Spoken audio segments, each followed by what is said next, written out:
Okay. Welcome everyone. Just got people joining as we start up, but we can get started because we've got a bit to get through, and also want to allow for some comments or questions at the end of the session today. So today we're going to be concentrating on the machine safety standards, looking at the standards here in Australia. I think you'll find it a useful session if you've got a bit of experience using machine safety standards and been doing a bit of work in this field. You'll get some information of what recent updates have occurred and what new standards have come in, which you mightn't be aware of. And we'll also talk a little bit about what some of the standards that we'd expect to see coming in the short-term future as well. Now, if you're a little bit newer to machine safety, that's still probably get quite a bit out of this session, particularly at the start, when we're going to be talking a little bit about 4024, which is our main resource for standards, and how the structure works and what information you can reference out of 4024 for your machine safety applications. Some of the latest stuff that we talk about in the session might go over your head if you don't have as much experience, but there'll definitely be some good information at the beginning. So let's get into it.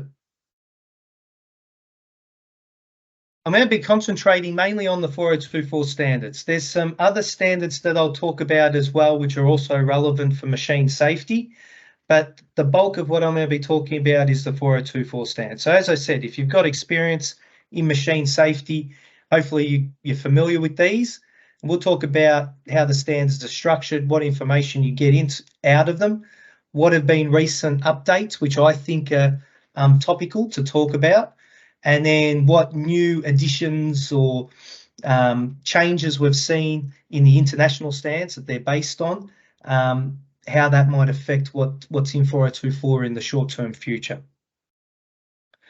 So firstly, just getting a little bit of an understanding of how standards are developed here in Australia. So we've got Standards Australia, who put the committees together and they create standards that we can then use in industry.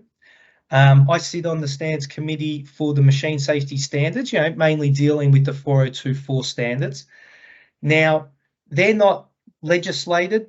Generally, the standards in machine safety, they're not mandated standards, but they're there as industry best practice. So they're there as guidance that you can follow when you're doing machine safety applications. They talk about all the relevant topics that you want to reference when you're doing machine safety. So, they give you information of how you do risk management, how you select your risk reduction, how you implement different risk reduction measures like safeguarding or e-stop systems, and how you design your guards on your machine. So all those relevant topics are covered in the standards, and that's guidance that you can use. Now, we don't draft the standards here in Australia generally. We adopt the international standards. And so that's important because a lot of the equipment comes from overseas. So we don't want the standards to be different to what the international standards are, because that will make it difficult to bring equipment effectively into Australia. And that when I talk about the future direction of the standards, that's quite relevant, that we always want to make sure that the international standards are similar to our Australian standards here. So there's no issues with bringing equipment in. So what we do at the Standards Australia is we get involved in these ISO and IEC committees, and we contribute to the development of those international standards. And if we think that the standard is relevant here for Australia and it doesn't, it meets the level of safety that we want in Australia, then we adopt that standard into 4024, for example, and it becomes an Australian standard. So the standards from the international perspective should always be similar to the ones that we've got here in Australia. Now, you can purchase your standards at a few different places, but I probably recommend going to the Standards Australia website. We got a link here that you can click on. You can search for all the standards that we talk about today, and you can purchase them for your use when you're doing your machine safety applications. So I just want to go through a little bit of 4024, particularly if there's people there who, haven't used 4024 much, just to give you a bit of an understanding of how it's structured, because it can be quite confusing. There's a lot of standards to be across. But also people who have been using 4024, you're going to see if there's been updates here that you haven't been aware of and new information that you can reference.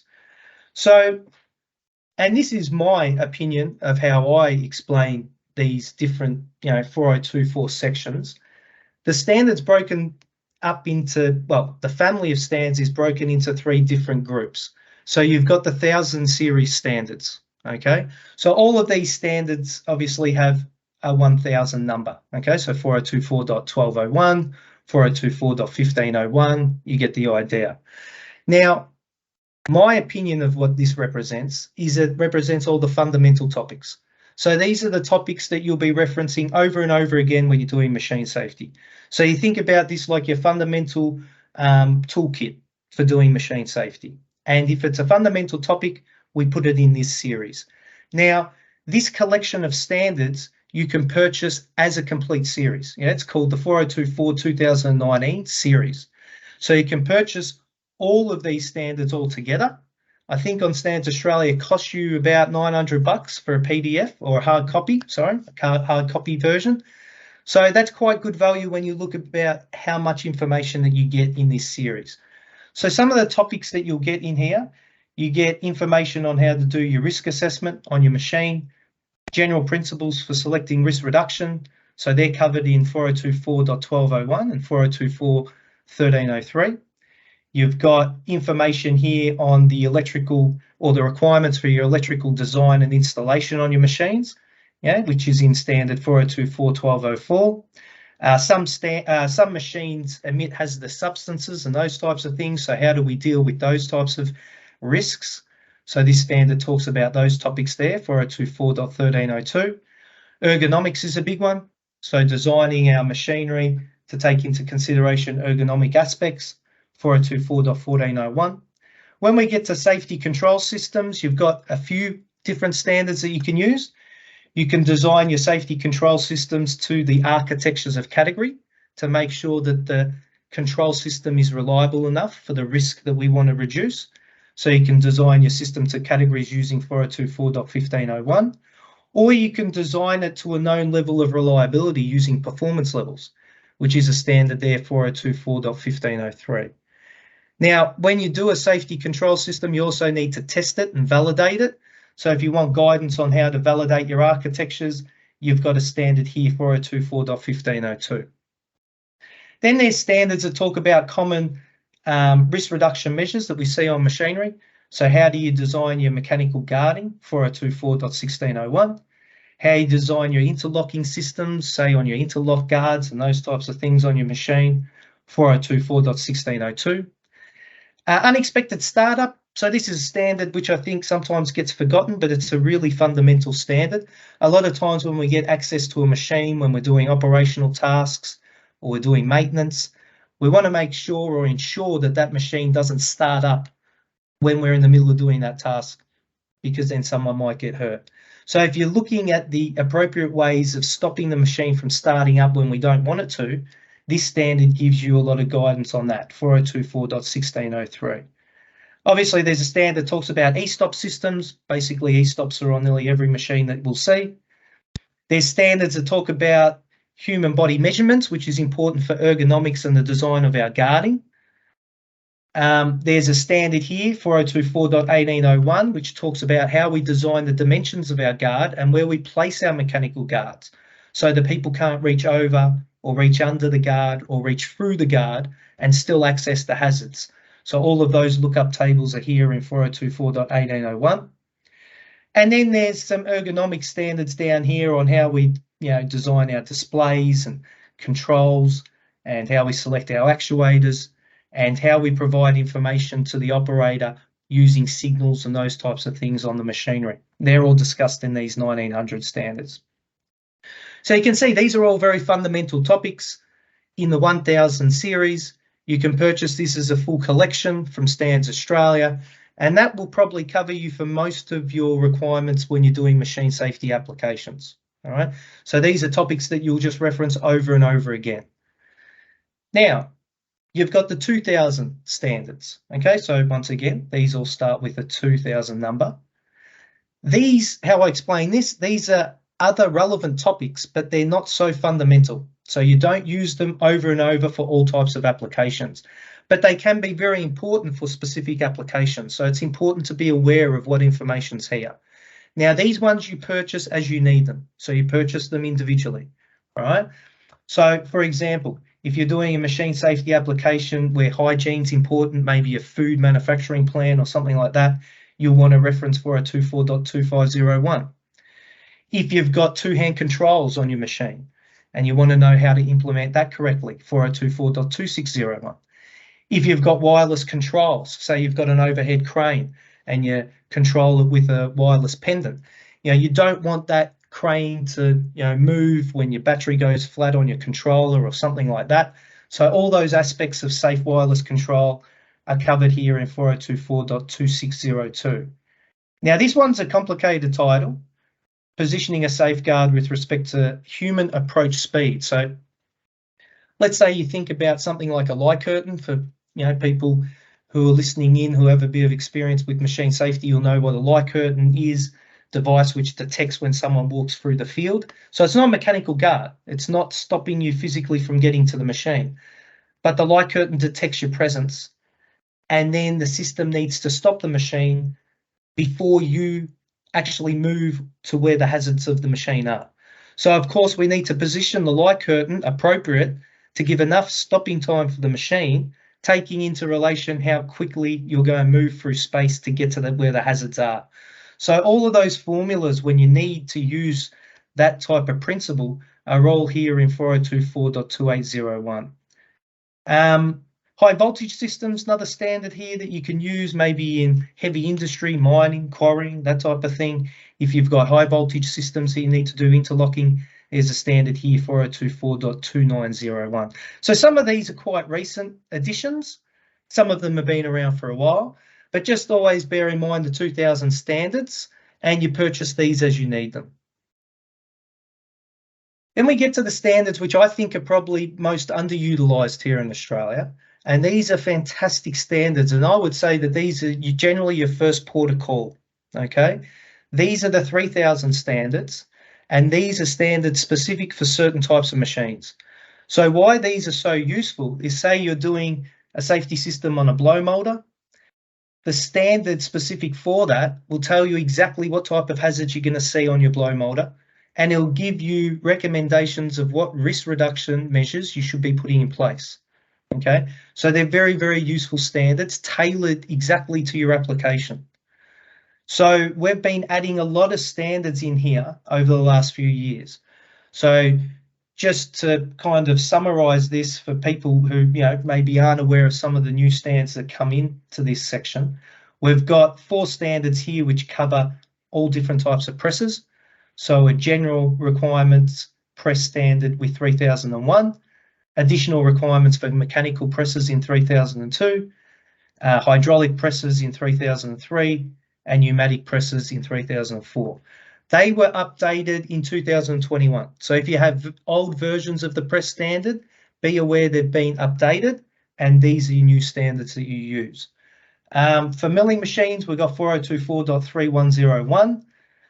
Blow molders and injection molders, these standards have been added in the last 2-3 years as well. So if you're not aware of that, we have standards now for blow molders and injection molders. We have standards for robotic safety. So you've got standards for how to integrate a robot into a cell. Okay, 4024.3302. So that makes sure that your robot is confined or restricted in its movement for the area that you've guarded around it. That makes sure that you're providing access that people are going to need to do the different tasks that you're going to perform on your robot. This is another standard that has been added in the last few years. If you're looking at collaborative robots, so there's some robots that are designed specially that they can be configured in a way where they don't need to be mechanically guarded off from humans. So they can operate in the same area as a human, and they're designed and configured in a way that even if there is contact, it's not going to cause significant injury. Of course, the robot needs to be configured correctly. So it needs to be moving at the appropriate speed for its payload that it's carrying, and it needs to be designed to, have certain thresholds of force. So if you want an understanding of how to do that and how to set up a collaborative robot application correctly, this is the standard that you'll want to use here, 4024.330.3303. About 5 years ago, we adopted a whole range of packaging machine standards here. So these cover all types of packaging machines, from filling machines, form filling machines, sleeve wrappers, labelers, carton erectors, case packers, palletizers, depalletizers, pallet wrappers. So all different types of packaging machines that you'll get on your packaging line. You'll get specific standards in this series that cover that type of machine. I'll talk a little bit more about the packaging machine standards later on in this session, because some of these standards are a little bit old. So I think that you need to be aware of what requirements you should be following out of these standards and what requirements you're better off going to other standards, okay? But they come in 2018, so if you've got packaging lines, these might be very useful for you. Of course, conveyors are pretty much used everywhere, so we've got some standards for conveyors as well. Our general conveying standard here, 4024.3610. Conveyors for bulk material handling, 4024.3611. They're conveyors that you might see in coal industry, iron ore, grain, that type of thing. Standards that you see more in your manufacturing situations and in your factories, 4024.3612. That's for your chain conveyors and your unit handling conveyors. And then for your large mobile conveyor systems like stacker reclaimer systems and things like that, we got a standard here, 4024.3614. Recently, we also added a standard here for wood chippers, and the last couple of years, we added some baling machine standards as well for horizontal and vertical balers. Yeah, so that gives you a bit of an idea of the machine standards that we've got in the 3000 standards. So as I said, I can't stress it enough. These are great if you can find a standard which is specific to the machine that you're working on, because they'll give you tailored information. Okay, so now we've got a bit of an idea of all these different standards that are available in the 4024 family. We've got our 1000 series, we've got our 2000 standards, and we've got our machine-specific 3000 standards. Now, there's been a lot of changes that have happened over the last few years, but I want to just point out some things which I think are significant changes and things to be aware of.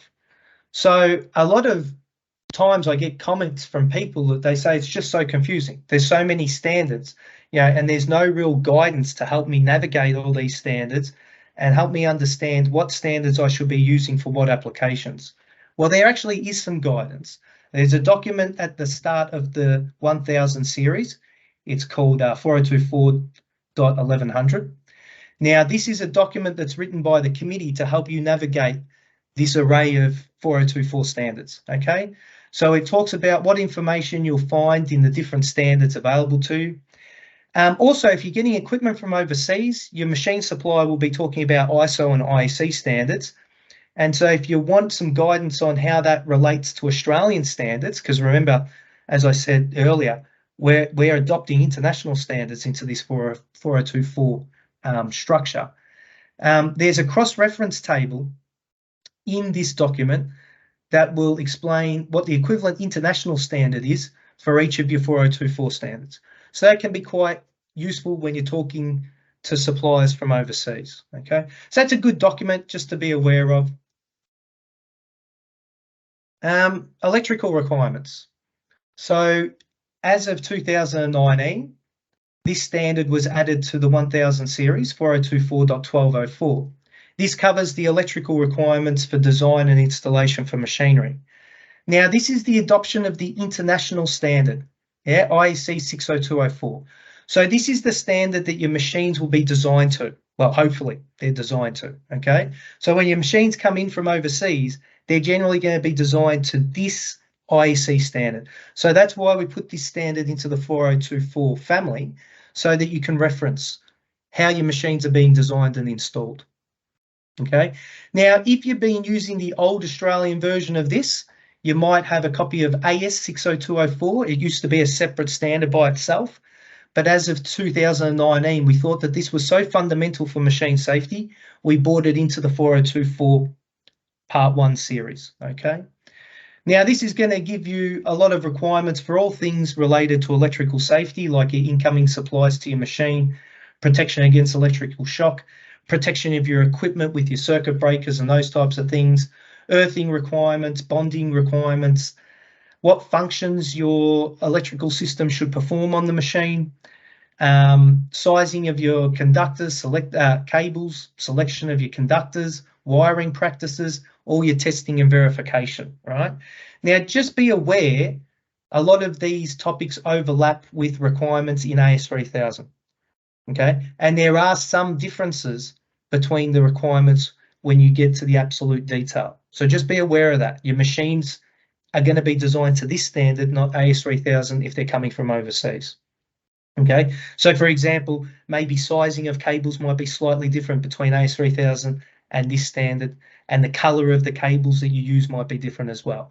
So this is there for your reference, so you know what to expect with the equipment that's coming in and how it differs to the local standard here, AS3000. Now, packaging machines. I kind of brought this up a little bit before. We feel that there needs to be some guidance provided to the, for people in the industry using these packaging machine standards, okay?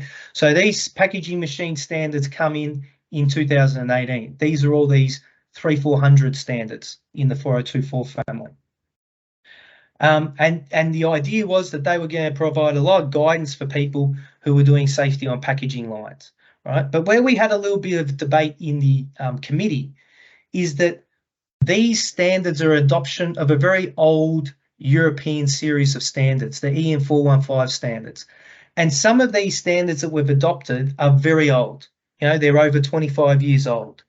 And so there was people in the committee, I was one of them, who was questioning whether these were the right standards to be bringing in because the requirements are so old and a little bit out of date with modern machinery and modern safety requirements. But the committee as a whole decided to bring them in, so now we've got them. But I think it is important to be aware that some of these standards have very old requirements dating back to the 1990s. So some of the requirements, particularly around safety control system requirements, I wouldn't advise using how it's prescribed in these standards in all cases. Whenever you're deciding what reliability your safety control system should be, and how you design your safety control system, whether you're using categories or performance level, I would recommend going back to the Part 1 series, these standards here, your 1500 standards, for that guidance. And you'll see that some of the requirements in the older packaging machine standards that we've adopted are not in line with the levels of safety that you'll see on your modern machinery as well. So just be aware of that, okay? There are some old requirements in these standards. What these standards are really good at, but, is they provide you excellent guidance to understand what hazards you're going to see on different types of packaging machines. So when you're doing your risk assessments, these standards are fantastic because they'll tell you exactly what types of hazards you'll see on different types of machines. And they'll give you an idea of what type of safety measures you should be implementing.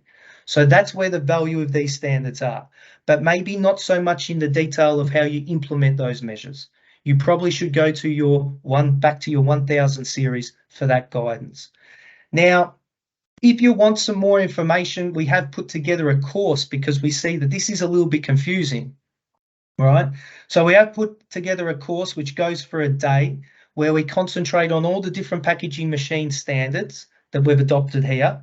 And we go through the different requirements of each standard and we give you recommendations of what we think you should be doing, whether you should follow the requirements as per the packaging machine standard or whether you should go to other standards that have more up-to-date requirements. So there's links here that you can click on if you're interested in that packaging machine course, and we can provide that training for you, okay? So just be aware of it. It's obviously the reality of adopting very old standards, okay?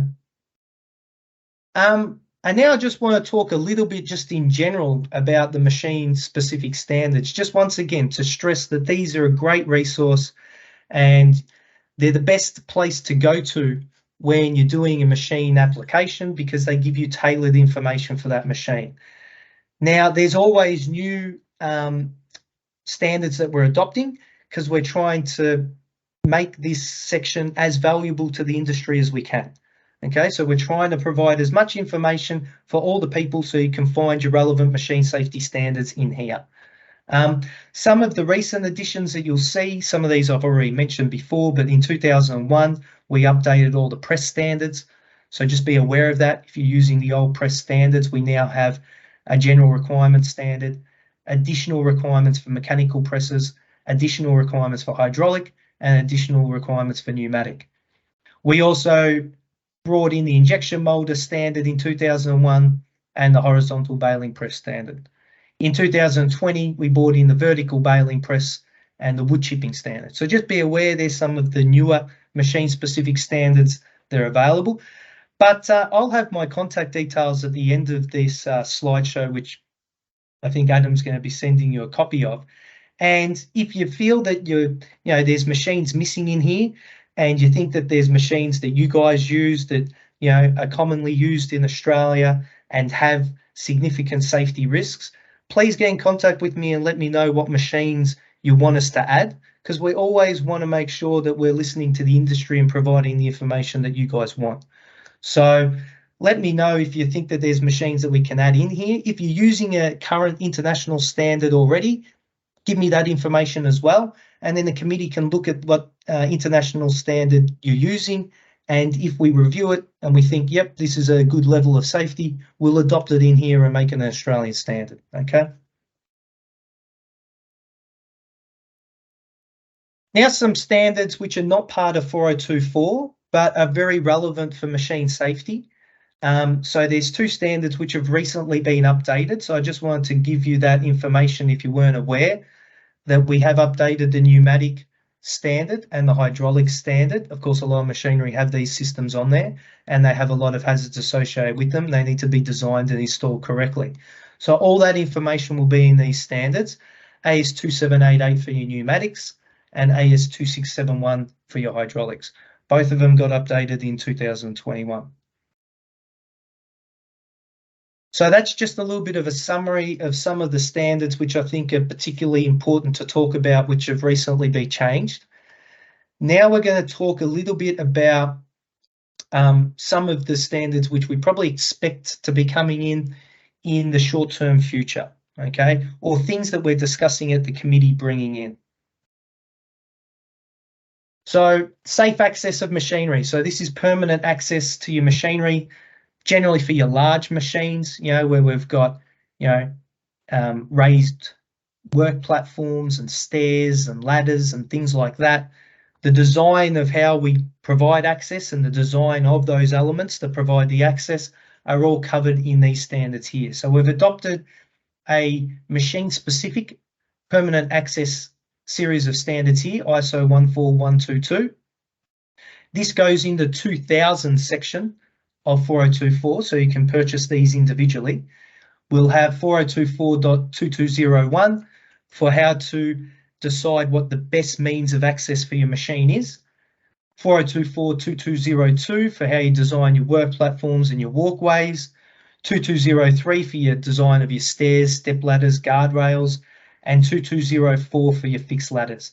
Now these standards, I think, are getting towards the end of their approval process and drafting process. So hopefully we'll see them, unless there's any major concerns with the standards, in the short-term future, and you'll see these 2000 standards come in for your reference.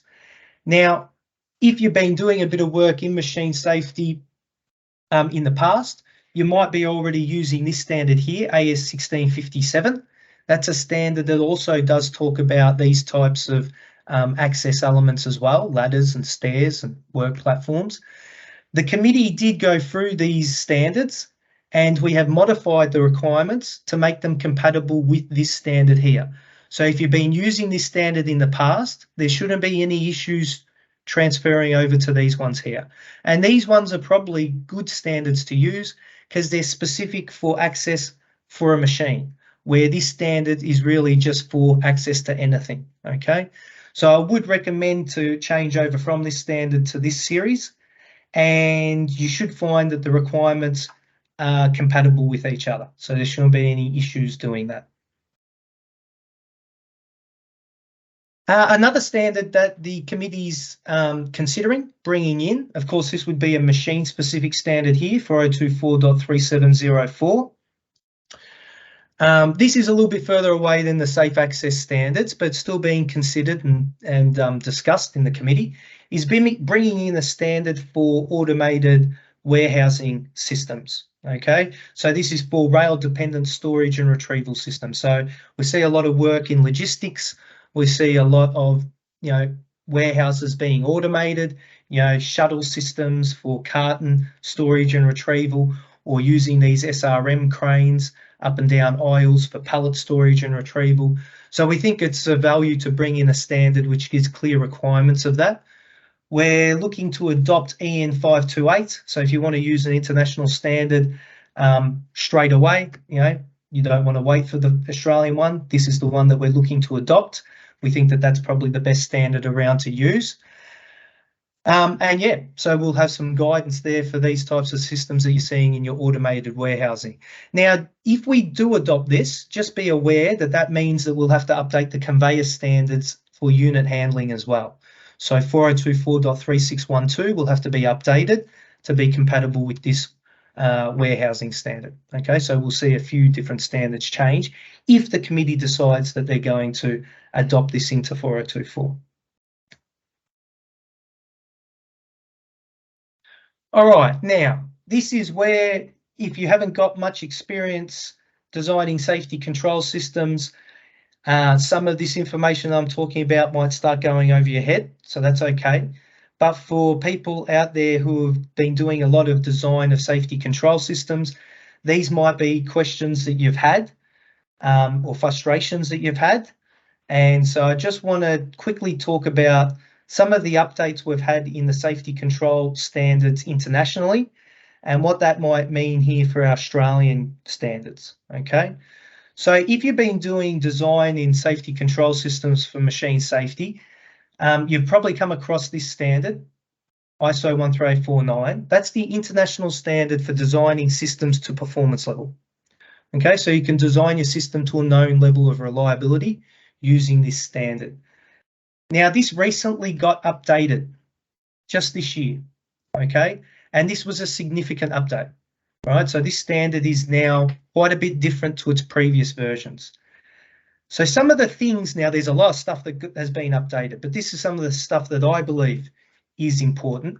Some of the stuff that we've seen changed in this new version is we've got a lot more information now on how the designer defines his safety functions for his safety system and how he documents that in his safety requirements specification document, or SRS document.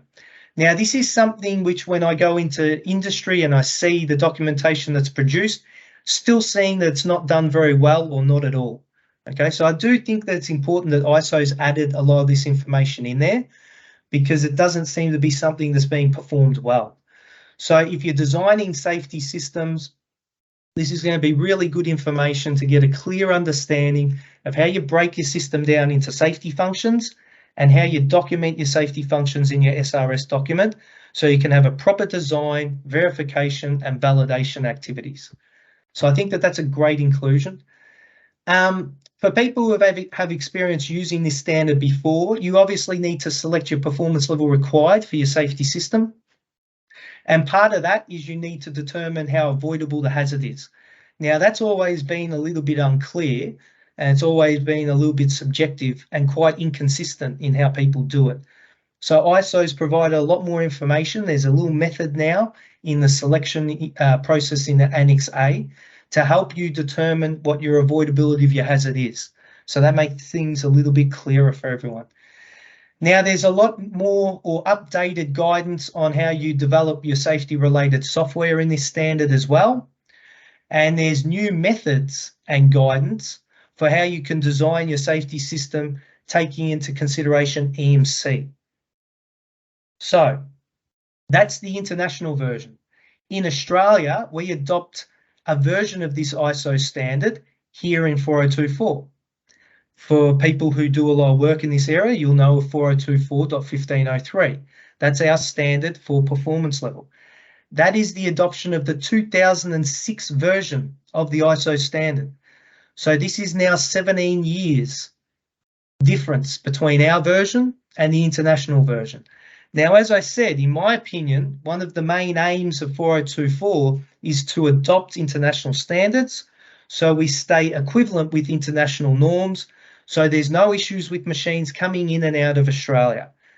This, in my opinion, is becoming a concern because our ISO standard that we're using is becoming significantly outdated compared to the international standard. That's my opinion.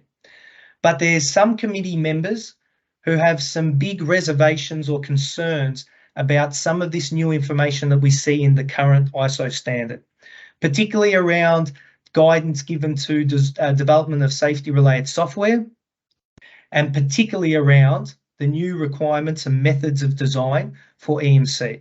There's some committee members who really think that some of this is not at a good safety level. And to be fair, this was criticism that did come up in the international development of these standards as well. But the published standard has still included these aspects in there. So, of course, there's a bit of a question of what we're going to do here in Australia for 4024. We've got some options. We can just adopt the standard.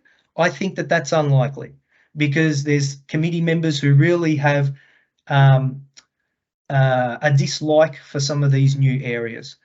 I think what the most likely thing that we're going to see is that we'll adopt a modified adoption of this standard. So we might add some extra guidance for people in Australia when they're using these sections. Okay, I think that that's most likely, but that obviously is going to delay us adopting it because those modifications will have to be drafted and then approved and everyone agree. So that will, extend the time it takes for us to adopt this ISO standard. Or we can just reject the standard and stick with the 2006. And this is what I would not like to see, okay? Because this would mean that our standards becoming increasingly different to the international standard. So hopefully this is still being discussed in the committee. Hopefully we adopt a modified adoption so we can have a standard which everyone's happy it still keeps our safety levels at a good level, but we've got a standard which is quite equivalent with the international version. Now, if you are doing a lot of work in this area, right, I would appreciate if you did email me. As I said, my contact details will be here, on what your opinions are, what you'd like to see us do. Would you like us to adopt the current international standard? Would you like the Australian standards to be more equivalent or consistent with the international standards? What does your company do at the moment? Have your company made a decision that they're not happy with this 4024-1503 because it's an outdated international standard and you're already using the current ISO standard? So any feedback that you can give, I'd appreciate and can take back to the committee, because I sometimes feel like there's not enough consideration given to what the industry thinks when we're making these decisions. So it'd be good to get your feedback on this. The other standard which is relevant when we're talking about safety control systems is the IEC standard, IEC 62061. So once again, for people who are experienced with doing safety system control, this is the standard that allows you to design to SIL. This has also been updated recently in 2021. And once again, this was a significant update. And there were some really big changes made to this standard. So this standard now addresses non-electrical technologies. Okay, so traditionally IEC standards have just been for electrical technologies. This has now changed. Once again, like the ISO standard, there's a lot more information here on how you do functional safety management and how you develop your specifications, define your safety functions, all of those things which are not being done very well at the moment. There's improved guidance on the design of your architectures of your safety systems. So when you should be using basic or well-tried principles, when you should be using well-tried components, and when you need to consider common cause failure.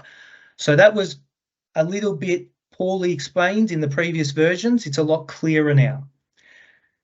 There's extra guidance that didn't exist in previous versions of the standards now. So you now have diagnostics coverage tables, just like you have in the ISO standard. But the big one, traditionally in the IEC standard, you had to calculate your probability of failure using reliability formulas. And then you'd have to look at your architectural constraints for your maximum sill that you could claim. That was a bit of a clunky method. And also a lot of people didn't like doing the mathematics. So what IEC have done is they've put in a new simplified table that you can use in Appendix H. Here in this table, it will select your sill and take care of your architectural constraints, and it will calculate the probability of failure for you when you use this table.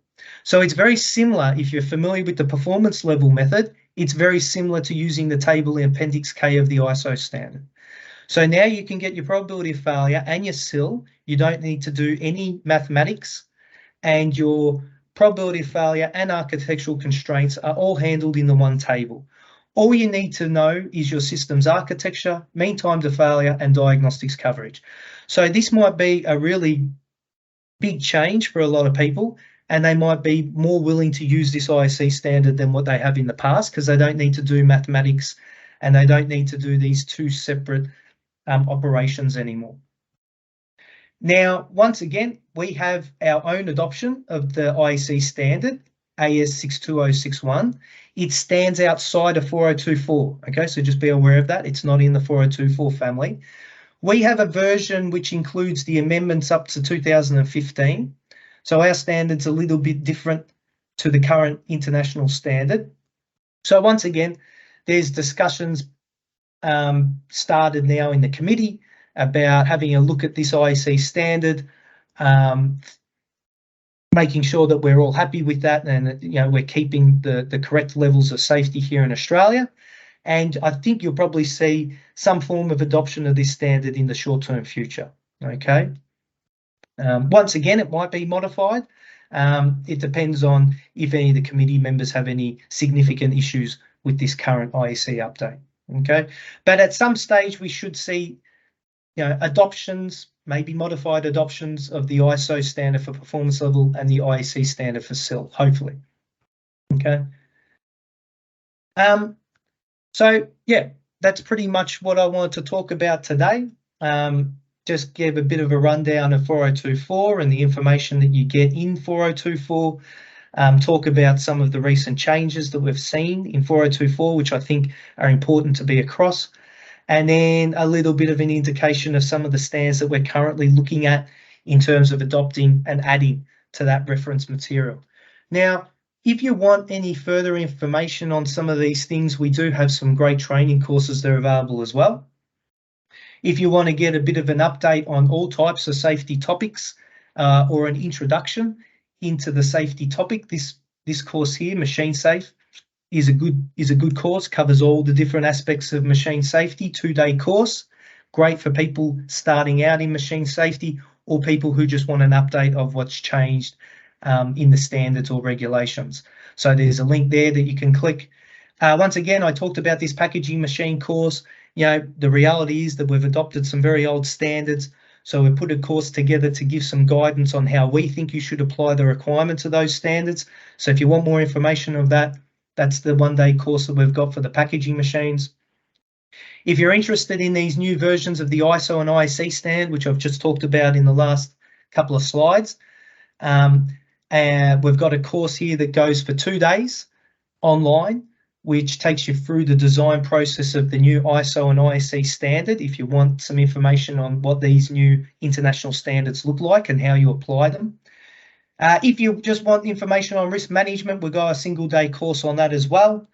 Lockout, tag out, robot safety, we've got a course on robot safety. And if you want to get certified, we have some certification courses. So these courses are certifications from TV Nord, which are globally recognised. You can do a certification with our CMSE course here, which covers all safety topics from risk assessment through to a selection of risk reduction and design of safety control systems. If you just want to be certified for designing safety control systems, once again, to the requirements of the updated ISO and IEC standards, we have a course for that now, which is a certification course, CEFS course. This is new. You may not have heard of this one. It's a 2-day course, okay? And that just concentrates on design to performance level and SIL using the new versions of the international standards, okay? So that's all I wanted to go through. As I said, my contact details are on the PDF that I will send through to you as well. If you have machines that you want to see in the machine-specific standards, or if you have feedback that you want to give me on the adoption of the ISO 13849 standard, or even the IEC 62061 standard, please feel free to do that. Because as I said, I don't think that we get enough perspective from the industry when we're in the committee having discussions about these things. So it'd be good to get your ideas and what your feedback is. But hopefully you got something out of that today. And that's all I want to talk about. So is there any questions or?